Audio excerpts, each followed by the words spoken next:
Welcome into week 8 of our study through the books of 2 Corinthians and Galatians. We find ourselves coming towards the end of our study through the book of 2 Corinthians here. And in fact, next week will be our last week, and we'll wrap up 2 Corinthians and begin getting into the book of Galatians after that. And all throughout this letter that we've been studying that Paul wrote to the Corinthians, we've seen him continually give his defense for his apostolic ministry. And in fact, last week, as we covered chapter 10 through chapter 11 and verse 15, we saw where Paul refuted a few more false charges that his accusers had brought before him. You see, these false teachers had entered into the church in Corinth and had begun pulling people away from the truth of Christ that Paul had come and shared with them. And they had brought accusations against Paul, trying to tear him down so that they could point to the fact that his message wasn't truly from God. So Paul is defending himself before the Corinthians, and he's getting ready to travel and be with them. So he wanted to send this letter before he got there, present his defense for himself, so that when he got there, some of the groundwork was laid where he could begin working with them and helping them build these relationships again with God. So, but as we are coming towards the end of this letter, Paul begins to wrap up his defense. And what we're going to see here in the second part of chapter 11 and going through chapter 12 is we're going to see that Paul presents 3 different pieces of evidence that can help vindicate him from these false charges that have been brought before him. He's defended himself against a number of them, but now he's presenting evidence that will vindicate him of all of them and prove that he truly is an apostle. So let's notice the first piece of evidence that he shares with the church in Corinth to help vindicate him of these false charges. The first one is that Paul is vindicated by his sufferings. We see this in chapter 11, verses 16 through 33. See, Paul multiple times in this letter so far has pointed to the sufferings that he has endured. But here, finally, he begins to detail the sufferings that he encountered and discuss the significance of those sufferings and what they truly meant. But as Paul begins this discussion, in verses 16 through 21, we see where he begins boasting in himself. Now this seems maybe a little out of character for Paul. But he's doing it to try to make a point. See, Paul explains that the Corinthians had received these false teachers. And the reason they had received them is because they were boasting in themselves. We see this verses 18 through 20. So Paul decided that maybe the Corinthians would listen to him if he began to follow suit. The difference was, however, Paul boasted in things that were very different than the things that those false teachers were boasting in. See, the false teachers were boasting in their physical accolades. They're boasting in these things in order to gain the favor of the people. But skip down in chapter 11 and look at verse 30 and notice what Paul was boasting in. Paul was boasting in his infirmities. He was boasting in his sufferings. He was boasting in the challenges that he endured. See, all of the things that he just finished talking about that we're going to go back and we're going to look at here in just a second. But all of these things that he lists, that he endured, that he suffered, were things that he endured because he was working for the cause of Christ. And Paul was willing to boast in these sufferings because those sufferings were evidence that could vindicate him from his accusers by proving that his sole focus was to be working for the cause of Christ. So Paul could look at his sufferings and he could boast in them because of the vindication they brought to him. But let's back up and let's notice the sufferings that Paul endured. You see, we see here in verses 22 through 28, we see Paul list all of these sufferings that he encountered. And I just want, we're going to mention a couple of them. Let's kind of work through this passage a little bit, and let's understand the significance of them. We see, starting verse 23, we see he discusses these imprisonments that he found himself in. In Acts chapter 16, we see him in prison in Philippi. In Acts 21, we see him in prison in Jerusalem. In Acts 24, see him in prison in Caesarea. In Acts 20, and in 2 Timothy chapter 4, we see Paul in prison in Rome.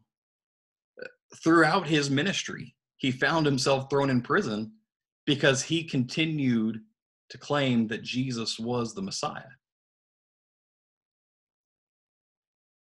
Even though he continued to find himself in that situation, it never stopped him from moving forward with his ministry. But let's keep going. It says again in verse 23 that he had threats of death. And we see this multiple times in his ministry. You think about in Acts chapter 14, as Paul was in Lystra, and he was stoned by the people, and they threw him out of the city and left him for dead. We also see that earlier in this letter, Paul wrote to them and talked to them about an event that took place in Asia, where Paul said that they had a sentence of death on themselves. We see him mention this in 2 Corinthians chapter 1, verses 8 through 10. Multiple times, Paul found himself in a situation where his life was threatened, but he continued in his ministry. Verses 24 and 25, we see him talk about the scourgings and the beatings that he endured. He was scourged, and the scourging was done with this braided whip that typically had rocks and bones on the end of it, and it was designed to tear flesh away from the back. By law, a punishment by scourging could only be up to 40 lashes, but oftentimes they would only administer 39 just in case they miscounted. So they'd do 13 to the back and 13 to each shoulder. And oftentimes people would die from this punishment. It was excruciating. But he talks about these beatings that he received from the Romans. This beating that was done is by a rod made of birchwood. And what made all of this even worse was that Paul, being a Roman citizen, it should have been illegal for them to punish them in this way, because it was against the law for Roman citizens to be scourged and beat. But although Paul was a Roman citizen, still multiple times he found himself enduring this affliction. But he did it because of the cause of Christ. Verse 25, he talks about the shipwrecks that he encountered. In Acts 27, we see where he even spent a day and a night in the deep because of a shipwreck. Verse 26, he mentions numerous perils, right? He says that he encountered perils of waters and perils of robbers and perils of my own countrymen and perils of the Gentiles, perils of the city, perils of the wilderness, perils of the sea, and perils among false brethren. We see these numerous perils that he found himself in during his ministry, but yet he continued working for the cause of Christ. Verse 27, he talks about the physical weariness that he encountered. He said weariness and toil and sleeplessness often, and hunger and thirst, and fastings often, and cold and nakedness. We see the physical disadvantages that he found himself in, but he continued working for the cause of Christ. And in verse 28, he talks about the anxiety that he suffered because he was focused on the concerns of the churches that he had been working with. Although he was enduring all this physical pain, he was still concerned about helping others. See, here, Paul has just detailed this long list of the sufferings that he endured in his ministry. And he concludes, again, verse 30, by saying that he could boast in those infirmities, instead of complaining about all the challenges he faced. Paul was proud to go through these challenges, through these sufferings, because it meant that he was fulfilling the mission that Jesus put for him. So Paul, as he's vindicating himself before the Corinthians, he points to his sufferings, points to the things that he endured for the cause of Christ. And he suggested that these sufferings helped vindicate him of these false charges that were being brought before him. But let's notice a second thing that Paul mentions that vindicated him. We see in 2 Corinthians chapter 12, verses 1 through 10, that Paul was vindicated by visions and revelations. As we get into this discussion here about these visions and revelations, let's understand the difference between the two. Visions, they refer to appearances that were presented to a person in a supernatural manner. Sometimes these were done while they were awake. Sometimes these were done through dreams, but they were supernatural presentations that were given to individuals. Revelations were where truth was disclosed to the individual through instruction, especially concerning things of salvation. And we see this happen throughout the Bible, where God reveals his message to individuals and they record it for him. In fact, that's how we have our Bibles today, right? All scripture is given by inspiration, and it's revealed by God, inspired by God, and recorded by men. But Paul, living in the first century, was one of those men who had received these revelations, and we have these written records of them today that we can study from and learn from. Paul, in thinking about these visions and these revelations, in verse 1, he indicates that he had received both. He'd received both visions and revelations. And in fact, as Paul gets into this discussion in verses 2 through 6, he recounts one of these powerful visions that he received. See, Paul recounts an event that took place in his life 14 years prior to him writing this letter. See that in verse 2. It's thought that this letter of 2 Corinthians was written around 57 AD. And so historians suggest that 14 years prior to that would have been when Paul and Barnabas were in Antioch, and they were called by God to go out on the first missionary journey in Acts chapter 13. So as Paul was preparing to travel on this journey, he received this vision from God. And notice verses 2 and 3. Paul here twice said, whether in body or out of body, he doesn't know. So he's reflecting on this vision and what really happened, and he doesn't even know that he can state for sure how everything what took place in this vision. But what he said was that he was caught up to the third heaven. See, the Jews considered there to be three heavens. The first one being the atmosphere, where the clouds are. The second one being the firmament, where we see the sun and the moon and the stars. And the third one being the dwelling place of God. Paul, here in this vision, was called to the dwelling place of God. And he expresses how he experienced the glory of being in the presence of God firsthand, of being in heaven with him. Although Paul he experienced being in the presence of God and the glory and the beauty of it all. He said in verse 6 that he refused to boast in it so that people wouldn't begin to think of him as something more than he was, that being a servant of God.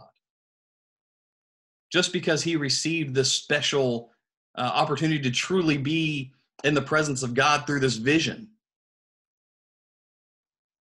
he didn't want that to separate him or people to view him as better than he was. And so he refused to boast in it. But instead, he points to this thorn in the flesh that he has. See it in verses 7 through 10. Because of this incredible experience and this vision that Paul had, he suggested that he was given this thorn in the flesh to keep him from being exalted above measure, verse 7. See, we're not told exactly what this thorn in the flesh is, and there's a lot of speculation about it. Many suggest that it probably had something to do with his eyesight. There's a lot of evidence we see throughout Scripture where Paul didn't have very good vision. And so maybe this thorn in the flesh had something to do with his eyesight. We're not really know. But what we do know about it, we see in verse 8 that Paul wanted the Lord to help him get rid of it, and the Lord refused. 3 times Paul went to God, asking him to remove this thorn in the flesh. But he didn't. But the other thing we learn about it, verse 9, is that Paul used it to rely on God. He used this physical ailment that he had to force him to gain and find his strength in God. See, Paul recognized that he could find pleasure in his infirmities because it caused him to look to God for strength. So Paul, as he is reflecting on these things that could help vindicate him from these false claims that his accusers were bringing before him, he points to these visions and these revelations, how God had brought him into his very presence and chosen him for ministry. And he used that as evidence to help vindicate him of these false charges. But quickly, let's notice a third piece of evidence Paul pointed to. See, Paul was vindicated by his signs. See this in chapter 12, verses 11 through 13. In verse 12, here of this section, Paul talks about the signs of an apostle. See, these spiritual gifts that we see prevalent in the first century could only be performed and passed on by apostles. So the fact that Paul shared these signs was proof of his apostleship. He wanted them to understand that because of these signs, it was proof that he truly was who he claimed he was. But in describing these signs in verse 12, he described them in 3 ways.